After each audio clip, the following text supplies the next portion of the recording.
Mereka yang cacat adalah penggambaran dari tiap ingonan yang dimiliki oleh tiap tuannya. Sumpah Arwah bagian 3 ditulis oleh Restu Wiratmaja. Ingonan Eyang.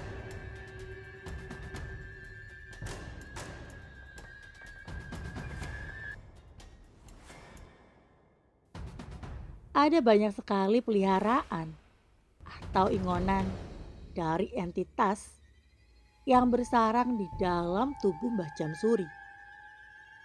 Mereka semua didapatkan dengan cara yang berbeda-beda. Tiap entitas yang berada di dalam tubuh Mbah Jamsuri merupakan pengaplikasian dari tiap anak-anak dan cucu-cucu Mbah Jamsuri. Mereka, para ingonan, biasanya akan menampakkan diri di malam hari. Mulainya tepat saat sorop atau hari menuju gelap akan tiba. Karena saking banyaknya peliharaan yang dimiliki oleh Mbah Jamsuri, tidak ada satupun dari anak-anaknya yang mau untuk meneruskan keilmuan milik dari Mbah Jamsuri.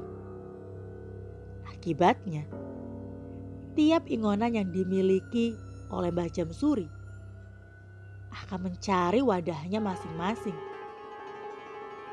Hingga saat di mana seluruh anak-anaknya melahirkan anak-anak yang cacat, kecuali Batara. Mereka yang cacat adalah penggambaran dari tiap ingonan yang dimiliki oleh tiap ingonan. Lalu, bagaimana caranya untuk membebaskan Mbah Jamsuri dari para ingonannya yang menuntut wadah baru pasca kematian dari Mbah Jamsuri? Gondokolo bagian 3. Semua anggota keluarga langsung berlarian ke arah manapun. Aku melihat kepanikan yang benar-benar sangat berbeda dari kepanikan yang pernah terjadi. Kepanikan ini benar-benar menciptakan teriakan, tangisan, serta ketakutan yang luar biasa. Lastri yang awalnya pendiam, dia sedari tadi memeluk sang ibu, Buderati. Kardiman menatap sekelilingnya dengan tatapan yang benar-benar waspada. Seakan-akan mereka sedang melindungi dirinya sendiri dari sesuatu yang sangat ditakutinya. Namun, aku sendiri belum mengerti apa yang akan terjadi jika Eyang memang melarikan diri. Bukankah dia sudah meninggal? Bukankah dia sudah benar-benar dinyatakan tidak bernyawa? Bukankah seharusnya dia tidak bisa bergerak sama sekali? Bukankah dia sudah seharusnya dikuburkan? Apakah karena Mbah Dewi yang membuka seluruh ikatan kain kafan hingga akhirnya sesuatu yang berada di dalam tubuh Eyang mencari wadah baru? Tapi kenapa Mbah Dewi juga merasa panik? Dia merasa ketakutan dengan menghilangnya Eyang. Atau jangan-jangan hal ini terjadi karena memang ada kepentingan dan urusan tertentu dari Mbah Dewi. Aku hanya memegangi tangan ibu. Rasanya aku sedang berada di sebuah penjara yang berisi teror-teror mematikan. Pada dasarnya, Kita semua yang ada di rumah ini bagaikan kumpulan para tikus yang siap dimangsa oleh hewan buas yang sedang berjalan berkeliaran dimanapun tempatnya. Ratih, hubungi tukang gali kubur kalau Bapak sedang menuju ke pemakaman seorang diri. Jelas Om Basuki. Mbak Rati menelpon orang yang berada di kuburan. Akan tetapi, saat ditelepon, jaringan benar-benar tidak stabil. Sinyal seketika menjadi kacau. Mbak Rati tidak dapat menghubungi dua orang yang dia tugaskan untuk menggali kuburan. Bapak mendekati Mbah Dewi. Dia benar-benar kesal dengan tindakan konyol yang dilakukan oleh Mbah Dewi. Apa yang kau lakukan dengan jenazah Bapak? Kenapa ikatan kain kafannya dilepas semua? Ucap Bapak dengan nada sedikit meninggi. Mbak Dewi kembali menatap bapakku dengan tatapan yang sangat tajam. Dia sama sekali tidak takut dengan Bapak. Kamu itu gak tahu apa-apa, Sadali. Kamu itu sama sekali gak tahu kalau bapakmu itu sedang mencari wadah baru. Alasan kain kafan itu dilepaskan, semua ikatannya adalah... Potong Mbah Dewi. Apa alasannya? Sukma bapakmu sudah melakukan sebuah sumpah. Sumpah arwah. Sebelum dia mati, dia sudah bersumpah bahwa dia akan mencari wadah baru. Dan aku melepaskan ikatan kain kafannya agar dia tidak mencari wadah baru. Jelas Mbak Dewi.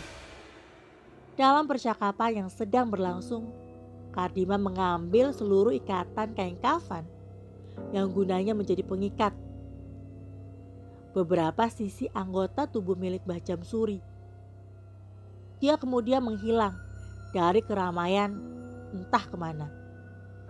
Mbak Rati masih berusaha untuk menghubungi salah satu dari tukang gali kuburan, namun masih belum juga terhubung. Om Basuki dan yang lainnya sibuk untuk mencari cara agar bisa mengembalikan tubuh Mbah Jamsuri yang sudah mati namun masih bisa bergerak layaknya mayat berjalan.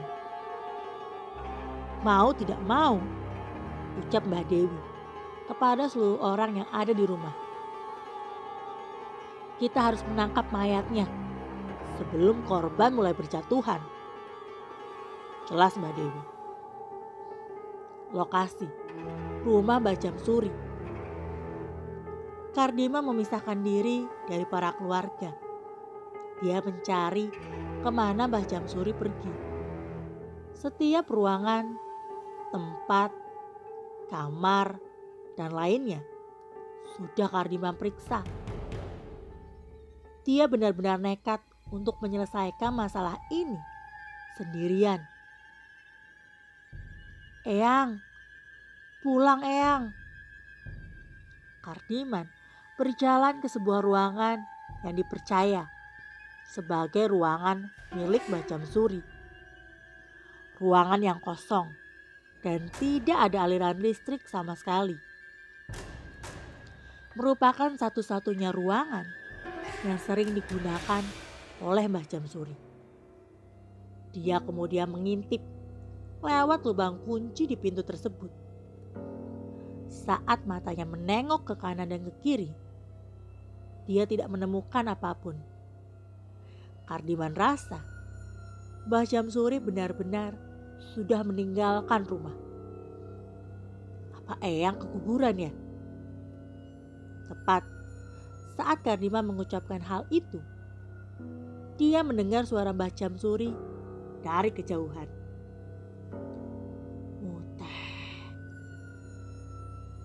Salah satu tangan Kardiman langsung merogoh kantong celananya dan mengeluarkan ikatan kain kafan yang digunakan untuk mengikat kembali jenazah Mbah Jamsuri yang masih berjalan di sekitaran rumah. Eyang, Diman datang. Eyang mau ke keranda bareng Diman ndak? Tanya Kardiman sambil menahan rasa takut.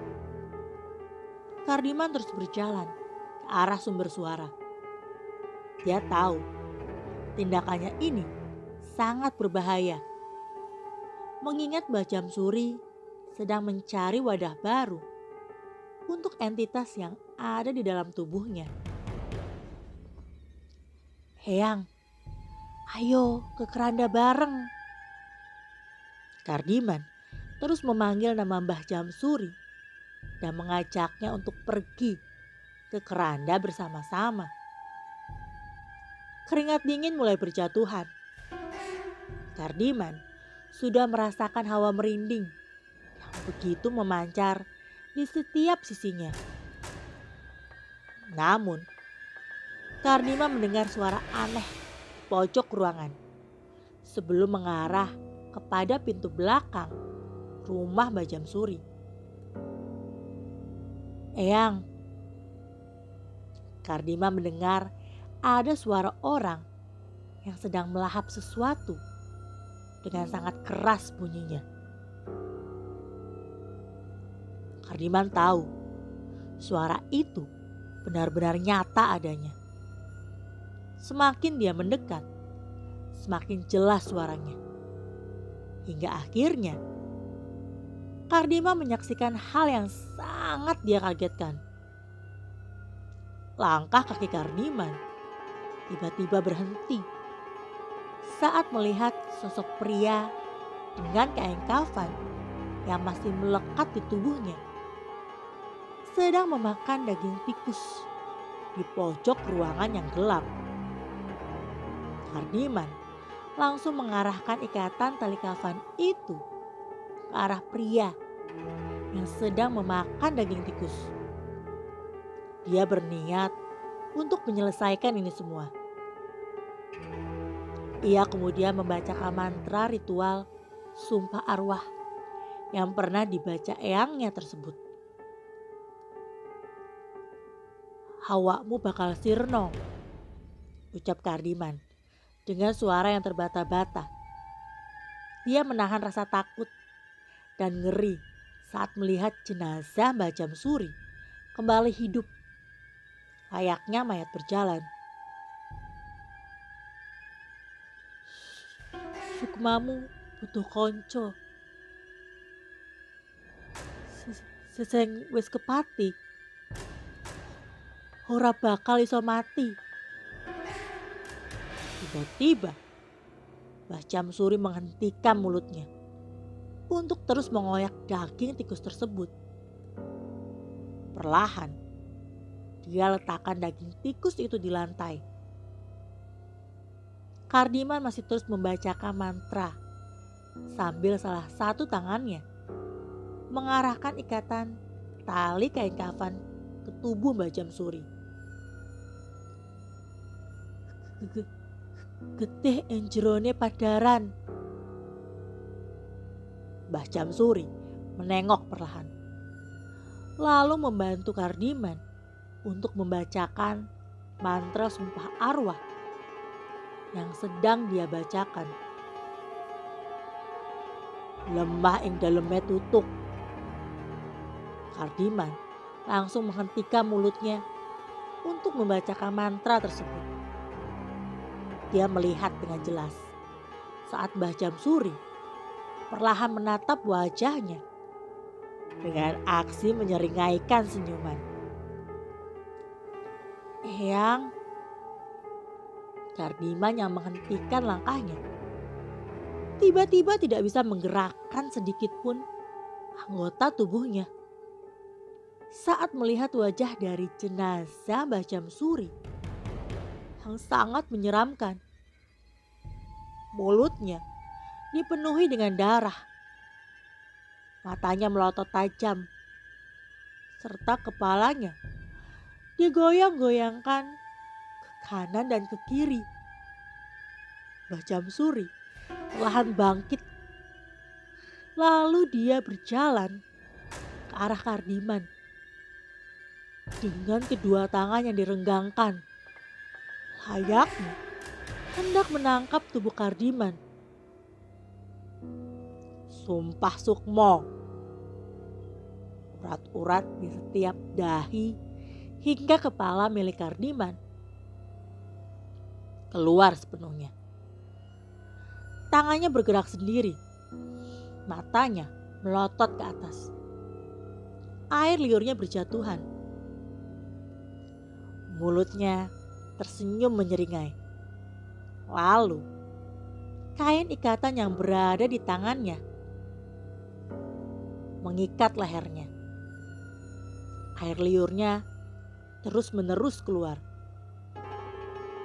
Akan tetapi, saat yang bersamaan, Kardiman sadar bahwa dirinya sedang diangkat oleh sesuatu yang teramat besar dari bentukan tubuhnya. Tidak hanya itu, dia juga diperlihatkan akan banyak entitas yang berada di dalam tubuh Mbah Jamsuri. Sukmomu reget.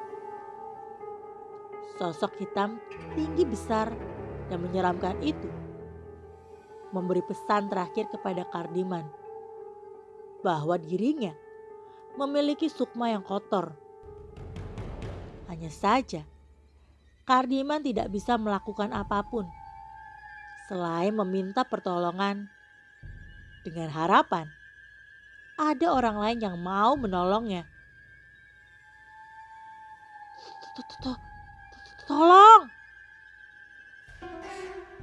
Kardiman terjatuh. Nafasnya sangat sesak. Paru-parunya hampir pecah.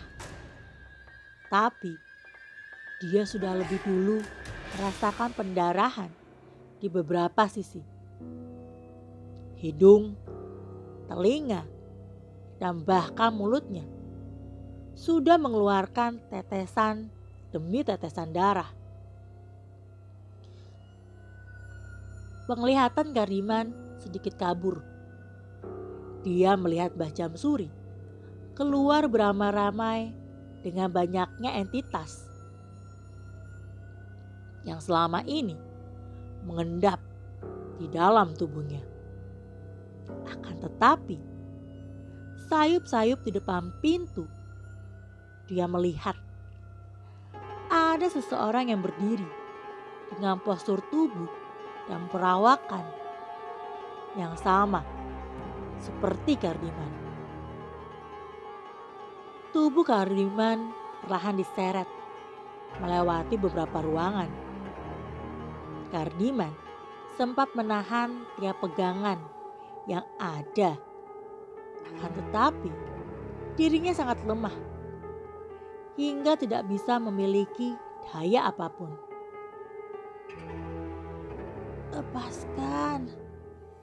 Lepaskan aku. Kalimat itu menjadi kalimat penutup dari Kardiman.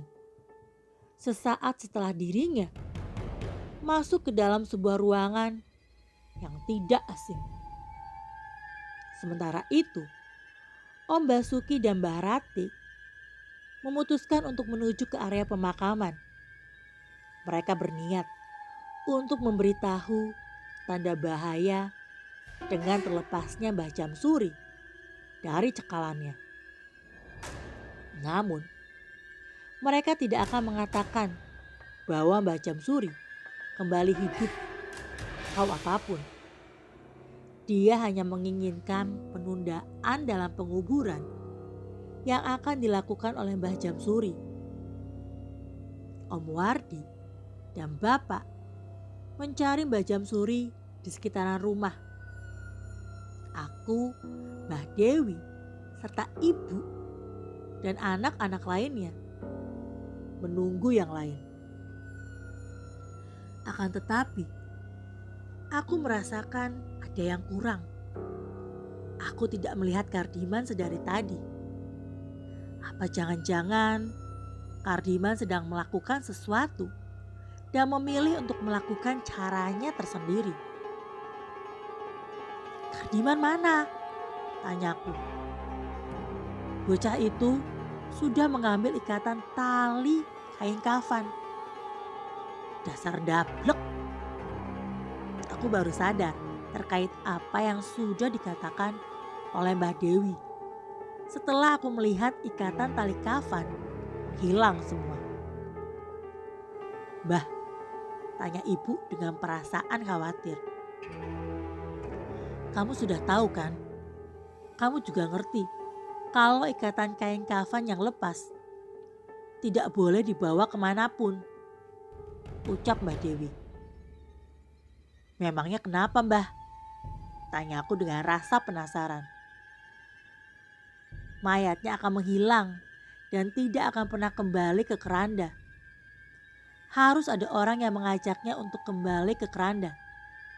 Jika tidak bisa, maka akan banyak korban yang berjatuhan." Aku tidak mengerti apa tujuan yang sebenarnya yang diinginkan oleh Kardiman. Apakah dia benar-benar ingin menjadi wadah dari entitas yang memang berada di dalam tubuh Eyang? Atau jangan-jangan dia juga memiliki tujuan yang lain? Aku hanya bisa menunggu apa yang akan bisa dilakukan oleh kami yang berada di sini untuk bisa mengembalikan tubuh dari Eyang yang menghilang karena menolak untuk dimasukkan ke dalam keranda. Om Wardi dan Bapak menyusuri tiap ruangan dan tempat yang ada di rumah Mbah Jamsuri. Dia hanya bisa melihat tiap jejak kaki yang masih menyisa di lantai. Mungkin jejak kaki itu adalah milik dari Mbah Jamsuri yang perlahan meninggalkan rumah. "Sadali, kenapa Mas?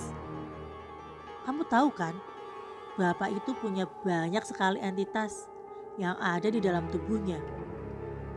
Kamu pasti sudah mendengar salah satu sosok yang paling menyeramkan."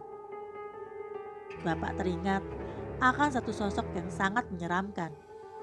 Tapi ini bukan satu-satunya, melainkan salah satunya dari banyaknya sosok yang menyeramkan. Sosok itu mampu merubah dirinya menjadi orang-orang yang dikenalnya. Gondokolo. Iya, benar. Gondokolo. Salah satu dari banyaknya entitas milik Bapak yang sangat menyeramkan. Aku pernah mendapatinya saat berkunjung beberapa hari sebelum kematian Bapak. Jelas Om Wardi. Bapak masih mendengarkan segala penjelasan yang memang ingin diperjelas lebih jauh oleh Om Wardi. Langkah kaki mereka terus-menerus berjalan sambil membuka satu persatu pintu ruangan yang banyak dari rumah milik Mbah Jamsuri. Saat itu, aku melihat sosok yang menyerupai Bapak, yakni Gondokolo, sedang berdiri tepat di belakang rumah. Dia selalu muncul tepat waktu gelap. Jika tiap pagi hari sampai menjelang surup, dia akan menghilang. Aku pikir dia adalah Bapak, karena dari perawakan, cara bicara, dan seluruhnya mirip seperti Bapak. Pintu ruangan terbuka. Bapak dan Om Wardi masuk, lalu mengecek perlahan ruangan tersebut. Namun, tak ada satupun orang yang berada di dalamnya. Om Wardi kembali menutup pintu ruangan tersebut, lalu berjalan kembali ke ruangan selanjutnya. Aku baru menyadari bahwa itu adalah Gondokolo saat aku melihatnya memakan bangkai tikus. Aku benar-benar terkejut karena wajah dari Bapak berubah menjadi sosok yang menakutkan. Gondokolo yang suka memakan tikus perlahan melarikan diri sambil tertawa. Terakhir, saat aku melihatnya, dia menghilang dalam kegelapan sambil berjingkrak-jingkrak. Dia masuk ke dalam hutan, lalu ditelan gelapnya malam. Jelas Om Wardi sambil menahan hawa merinding. Bapak masih terkejut dengan kalimat berjingkrak-jingkrak yang baru saja disebutkan oleh Om Wardi. Apa Gondokolo itu salah satu sosok yang sangat mirip dengan tingkah laku manusia? Tapi apa yang membedakan dari manusia yang diserupai dengan Gondokolo dengan manusia yang tidak dirasuki oleh Gondokolo? Tanya Bapak. Kini mereka berada di tempat menuju ruangan terakhir yang sangat disakralkan oleh Mbah Jamsuri. Di tembok menuju ke arah ruangan tersebut sudah bertuliskan peringatan yang berbunyi, "Jangan masuk, nanti tidak bisa keluar." Bapak terdiam sejenak. Dia memperhatikan tulisan demi tulisan yang tertulis di sana. "Mas War, tulisan ini," ucap Bapak, "dulu anak-anak dari Mbah Dewi pernah masuk ke dalam ruangan ini. Dia kemudian berteriak kesakitan karena ada sesuatu yang menyerang keduanya." Jelas Om Wardi. "Jumadi dan Jumari." Om Wardi membuka pintu menuju ruangan terakhir yang berada di lorong panjang gelap dan tak berpenghuni. Iya, mereka berdua anak kembar kabarnya. Mereka disembunyikan oleh Mbah Dewi. Jelas Om Wardi. Disembunyikan karena apa? Gak tahu. Aku taunya kalau Bapak pengen kedua anaknya dijadikan penerus, tapi tidak cocok. Maka dari itu, sampai sekarang ibu tiri kita masih menaruh rasa benci kepada Bapak. Jelas Om Wardi.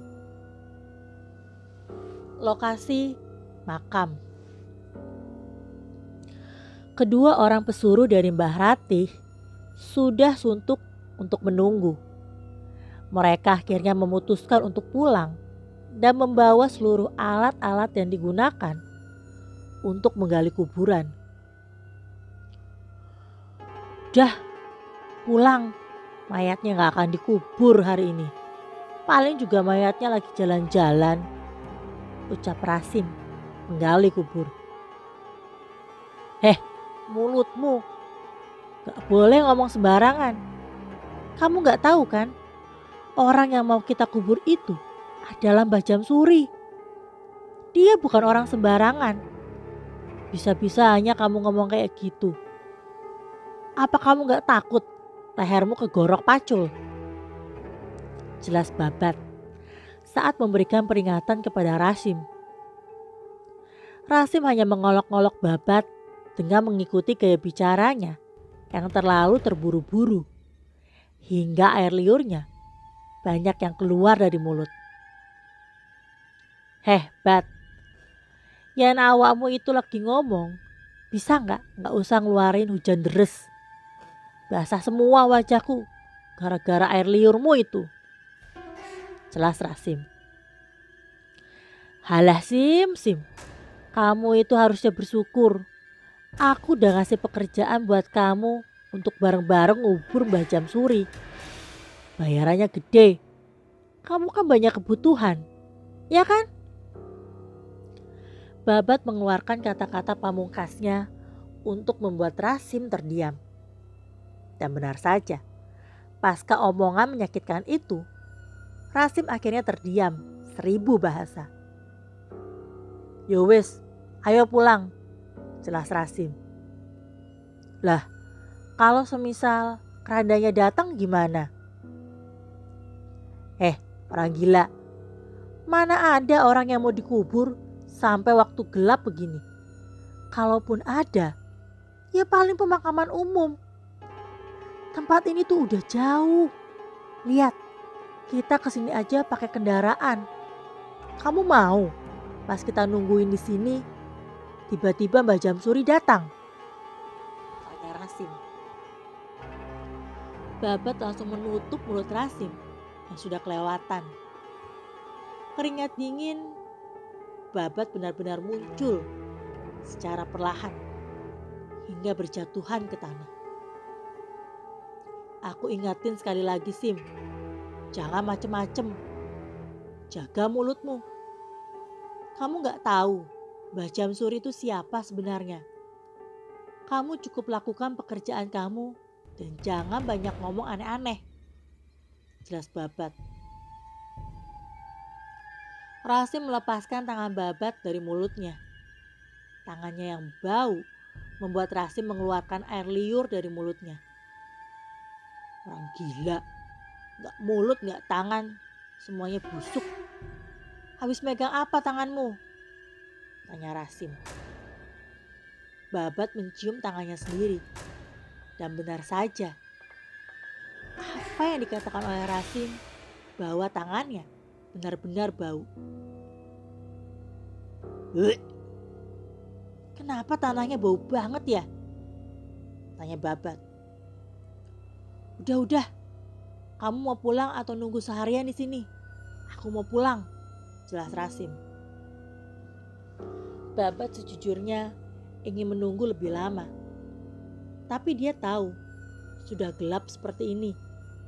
Jenazah belum juga dikebumikan. Babat merasa takut jika sampai tengah malam, jenazah belum juga dikuburkan. Ya udah, aku ikut pulang. Nah, dari tadi gitu. Lama banget. Rasim dan Babat membawa alat-alat mereka seperti pacul dan yang lainnya. Tidak lupa, mereka membawa lentera untuk menerangi jalan. Selama dalam perjalanan, Babat selalu memantau sekelilingnya. Dia merasa hawa merinding. Tiba-tiba datang menyelimutinya. Saking takutnya, dia memegangi pundak Rasim. Orang gila. Kamu itu penggali kuburan. Kenapa kamu takut? Sim, kok hawanya gak biasa ya? Hawa apa? Malam ini kok kayaknya serem banget. Halah mulutmu. Tapi sok-sokan ngelarang aku buat ngomongin Mbah Jamsuri. Giliran gini aja kamu diem. Coba kalau tiba-tiba Mbah Jamsuri nongol di depan. Pasti kamu lari duluan, ucap Rasim. Mereka berdua tidak tahu. Dari kejauhan, kabut tipis yang menyelimuti jalan. Tiba-tiba terlihat seorang pria dengan mengenakan kafan yang sudah terbuka seluruh ikatannya, sedang berjalan menuju ke arah pemakaman yang posisinya berpas-pasan dengan keduanya. Muteh. Babat langsung melihat dengan jelas bahwa ada seorang laki-laki yang tampak familiar. Dia langsung menghentikan langkah dari Rasim. Sim, berhenti. Berhenti, Sim. Apalagi? Mbah Jamsuri.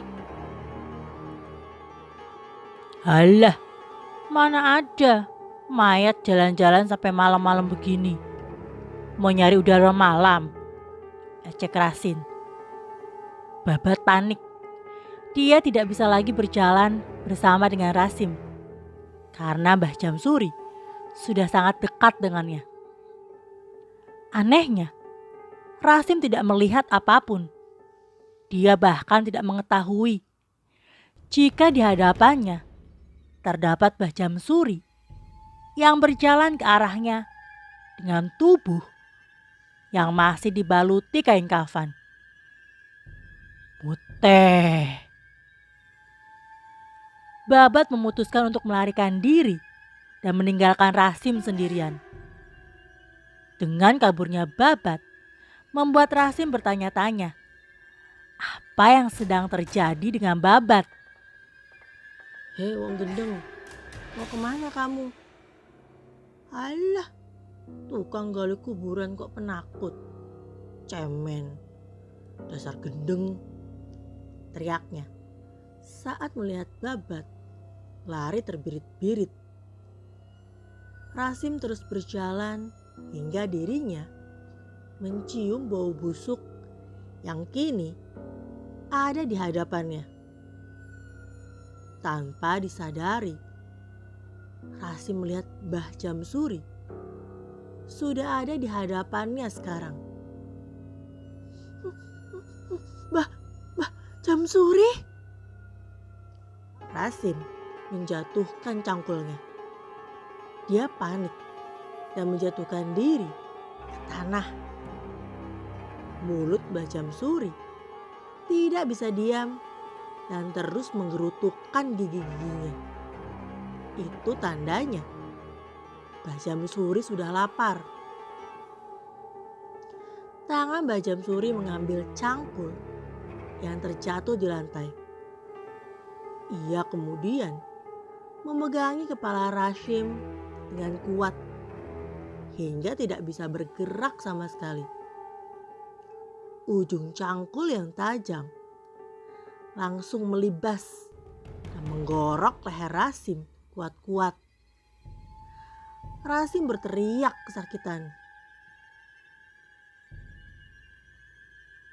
Teriakannya ditelan gelap dan sunyinya malam. Mbah Jamsuri menggeret tubuh Rasim dan meninggalkan cangkulnya di tengah jalan. Sementara itu, pintu berhasil terbuka. Mereka mengambil lentera guna menjadi lampu penerangan menuju ke ruangan terakhir. Di lorong ini, tak ada satupun aliran listrik. Karenanya, tak ada satupun orang yang berani untuk masuk ke dalam sana. Ayo jalan, ucap Om Wardi. Mereka berjalan ke arah ruangan yang dimaksud. Sekelilingnya sangat gelap. Pantas saja tak ada satupun orang yang mau menuju ke ruangan terakhir milik Mbah Jamsuri. Akan tetapi, dalam pikiran Bapak, ada satu pertanyaan yang masih belum bisa dia mengerti. Apa alasan Jumadi dan Jumari masuk ke tempat ini? Bukankah tempat ini adalah tempat terlarang? Tanya Bapak. Kita masih belum tahu banyak tentang Bapak Sadali. Kamu tahu kan? Kamu satu-satunya anak dari keluarga Bapak yang memilih jalan berbeda dengan mengamalkan ilmu putih. Pasti kamu tahu banyak tentang Bapak. Aku tidak tahu banyak tentangnya. Hanya saja, saat pernikahan Bapak dengan Mbah Dewi, aku merasa itu bukan diri Bapak yang aku kenal. Om Wardi menghentikan langkahnya. Bapak yang mengetahui itu langsung terdiam. Dia ikut menghentikan langkahnya. Kenapa mas? Tanya Bapak. Om Wardi terkejut saat melihat anaknya, Kardiman, baru saja menutup pintu ruangan terakhir. Ruangan yang memang sangat disakralkan oleh Mbah Jamsuri. Mas Wardi, itu Kardiman, tanya Bapak kepada Om Wardi. Iya, itu Kardiman. Tapi apa yang dia lakukan di ruangan tersebut? Tanya Bapak. Kardiman perlahan meninggalkan ruangan itu, lalu berjalan menuju ke arah belakang rumah. Om Wardi memanggil-manggil nama anaknya. "Diman, mau kemana kamu?" Om Wardi meninggalkan bapak sendirian. Bapak berusaha untuk menghalau Om Wardi yang ingin menghampiri Kardiman. "Ada yang aneh. Itu bukan Kardiman. Itu bukan anakmu, Mas Wardi." Namun perkataan dari bapak tidak dihiraukan oleh Om Wardi. Dia terus berjalan dengan sedikit mempercepat langkahnya. Bapak benar-benar sangat yakin jika itu bukan Kardiman. Benar saja, ada perubahan dari langkah kaki Kardiman sebelum menuju ke persimpangan yang mengarah kepada arah belakang rumah. Kaki Kardiman tiba-tiba bercingkrak-cingkrak. Bapak langsung teringat bahwa salah satu dari ciri-ciri manusia yang diserupai oleh Gondokolo adalah dengan langkah jalannya yang bercingkrak-cingkrak. "Mas Wardi, berhenti!" teriak bapak. Bapak merasakan keanehan saat dirinya sudah berteriak sekencang-kencangnya. Namun Om Wardi tidak mendengar sama sekali teriakan itu. Dia justru terus mengejar Kardiman yang langkahnya sudah berbeda dari langkah yang biasa Kardiman lakukan. "Gak mungkin. Apa jangan-jangan?" Bapak langsung melihat sekelilingnya. Dia menyadari bahwa di tempat menuju ruangan terakhir banyak sekali entitas gaib yang memiliki aura jahat sedang memantaunya. "Sebenarnya tempat apa ini?" tanya bapak saat menyadari dirinya sedang berada di tempat yang sangat sakral. Om Wardi terus berjalan mengejar Kardiman. Bapak mengikutinya dari belakang. Akan tetapi, saat berada di persimpangan menuju ruangan belakang, Bapak melihat sesuatu yang sangat mengejutkan. "Mas Wardi!" teriak bapak. Om Wardi menggaungkan rasa sakit yang amat kencang. Bapak melihat tubuh Om Wardi dicekal dari arah depan. Salah satu tangannya mencekik leher Om Wardi. Lalu dari mulutnya keluar tetesan demi tetesan darah. Tetesan darah itu perlahan menderas dan menjatuhi lantai hingga basah. Tangan Om Wardi ingin menggapai bapak yang berada di belakangnya. Mulutnya berucap sesuatu, namun terdengar sangat lirih. "Lari saja, Ali." Sosok Gondokolo memperlihatkan wujud aslinya tepat saat gelap datang. Wajahnya yang sangat menyeramkan kini menjilati mulut Om Wardi yang terus-menerus mengeluarkan darah.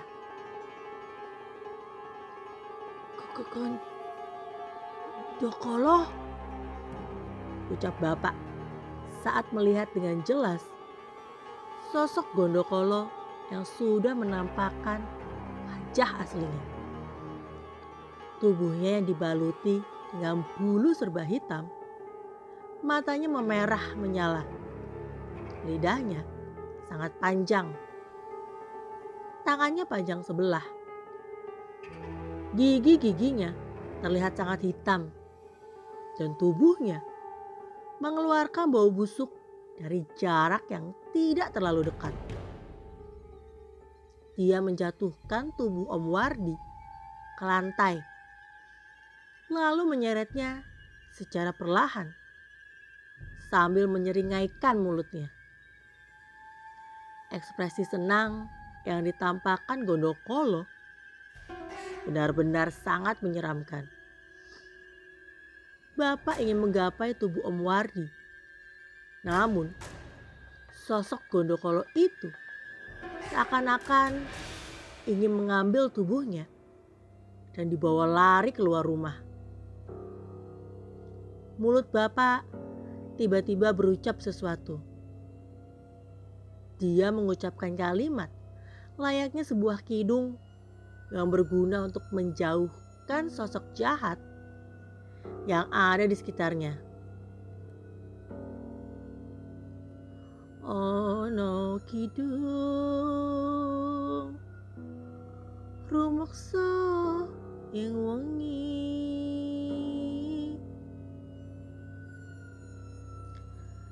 teguh hayu luputo ing lara.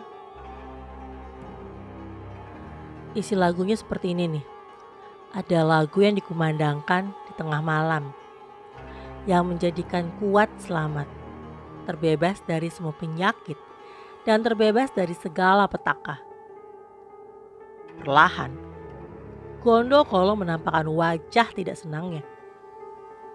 Dia sangat marah dengan nyanyian kidung yang dinyanyikan oleh Bapak guna menyelamatkan Om Wardi. Jin dan setan pun tidak mau. Gondokolo mulai panik. Tubuhnya perlahan-lahan menjauh, tapi tangannya masih memegangi kepala Om Wardi yang sekarang sudah tidak sadarkan diri. Bapak mendekati Gondokolo. Dia hendak menakuti Gondokolo dengan kidung dan membiarkan Om Wardi tidak dibawa untuk dijadikan santapannya. Segala jenis sihir tidak berani, apalagi perbuatan jahat. Itu kidungnya. Gondokolo semakin geram. Mau tidak mau, dia harus melepaskan Om Wardi demi menyelamatkan diri. Wajahnya perlahan-lahan merubah menjadi wajah dari Kardiman, lalu berganti lagi ke Om Wardi, dan berganti lagi ke wajah aslinya yang sangat jelek dan menyeramkan. Guna-guna tersingkir, api menjadi air, pencuri pun menjauh dariku. Itu termasuk kidung ya. Gondokolo mundur ke belakang. Dia menutupi wajahnya dengan satu tangan. Dia berharap wajahnya bisa berganti lagi ke bentuk wajah yang diserupakan, yaitu Kardiman ataupun Om Wardi.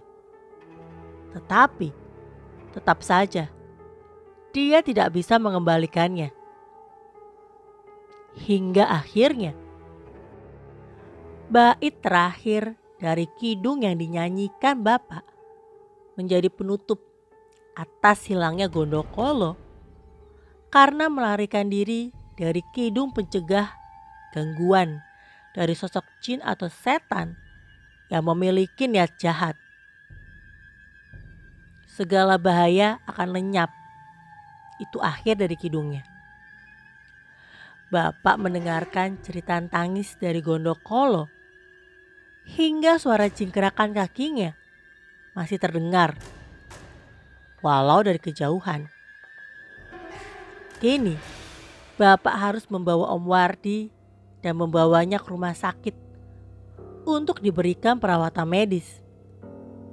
Namun, saat dirinya sedang membawa tubuh Om Wardi, tiba-tiba dia mendengar suara yang amat menyeramkan dari luaran rumah. Muteh. Bapak tahu itu adalah suara dari Mbah Jamsuri yang ingin kembali ke rumahnya. Entah apa yang sudah dia lakukan di luaran sana. Tetapi Bapak lebih dulu harus menyelamatkan Om Wardi. Tuhan, berikan aku keselamatan. Bapak segera meninggalkan tempat itu dan mempercepat langkahnya untuk bisa sampai ke depan ruangan. Sementara di luaran, seseorang telah masuk dengan mulut yang bersimbah dengan darah. Wajahnya serupa dengan seorang tukang gali kuburan yang bernama Rasim. Namun gigi-giginya selalu bergemertuk atau berbunyi seakan-akan merasakan kelaparan yang mencekik perutnya. Dia selalu berucap, "Muteh." Di tempat lain, Mbak Rati dan Om Basuki sudah tiba di tempat pemakaman khusus Mbah Jamsuri. Dia tidak menemukan apapun. Tampaknya 2 penggali kuburan sudah meninggalkan lokasi. Syukurlah jika mereka sudah pergi, ucap Mbak Rati. Om Basuki memeriksa liang lahat yang nantinya akan dijadikan tempat penguburan Mbah Jamsuri. Bapak dikubur sedalam ini sampai harus menggunakan tangga untuk menuruninya, tanya Om Basuki saat terkejut memperhatikan kedalaman dari liang lahat untuk bapaknya berbeda dari kedalaman liang lahat pada umumnya. Iya Mas Wardi bilang bapak harus dikubur di tanah yang paling dalam. Katanya bapak masih bisa menjangkau luaran jika dikuburkan di kedalaman yang biasa. Tapi kamu yakin bapak akan melakukan itu? Secara logika saja, orang mati gak akan naik lagi ke daratan. Mas gak lihat saat bapak bisa berjalan sendiri menuju tangga. Dan sekarang jasadnya berkeliaran di tempat yang tidak kita ketahui. Aku tahu, tapi mengapa kematian bapak serumit ini? Apakah karena ingonan bapak meminta wadah baru? Tanya Om Basuki. Mbak Rati tidak mengerti apa yang akan terjadi dengan nasib keluarganya saat ini. Namun, dia juga menyadari bahwa semua yang terjadi bukanlah tanpa sebab belaka. Aku tidak tahu Mas, aku hanya ingin bahagia bersama anakku, Astri. Matanya yang cacat tak bisa disembuhkan dimanapun. Jalan satu-satunya adalah dengan menguburkan bapak agar seluruh ingonannya tidak mencari wadah serta anak-anak kita bisa kembali normal seperti anak-anak pada umumnya. Jelas Mbak Rati. Om Basuki tahu apa yang dirasakan oleh adiknya. Dia kemudian menyuruh adiknya untuk kembali ke mobil, lalu pergi meninggalkan tempat pemakaman. Saat berada di perjalanan, Om Basuki mengganti arah ke jalan yang sangat jarang untuk dilalui oleh warga. Dia sengaja mencari jalan itu untuk mempercepat menuju ke arah rumah. Akan tetapi, dari kejauhan, sorot lampu mobilnya melihat ada benda berbentuk seperti cangkul yang tergeletak di tengah jalan. Mas, itu cangkul siapa? Tanya Mbak Rati. Gak tahu, kok ada orang yang buang cangkul sembarangan di tengah jalan gini? Jelas Om Basuki.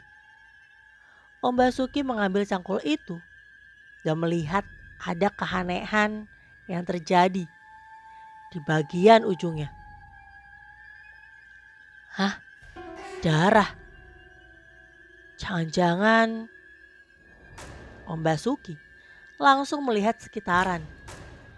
Dia buru-buru membuang cangkul itu semak-semak. Dia langsung buru-buru masuk ke dalam mobil. Mereka kemudian melanjutkan perjalanan dan meninggalkan tempat tersebut tanpa mengetahui sedikit pun apa yang sudah terjadi. Akan tetapi, dari balik semak-semak, seseorang yang bernama Rasim sudah tergeletak dan lehernya sudah tergorok hingga kepalanya hampir terputus. Untuk ceritanya di part 3 selesai sampai di sini. Tunggu kelanjutannya hanya di Tengak Tenguk channel YouTube.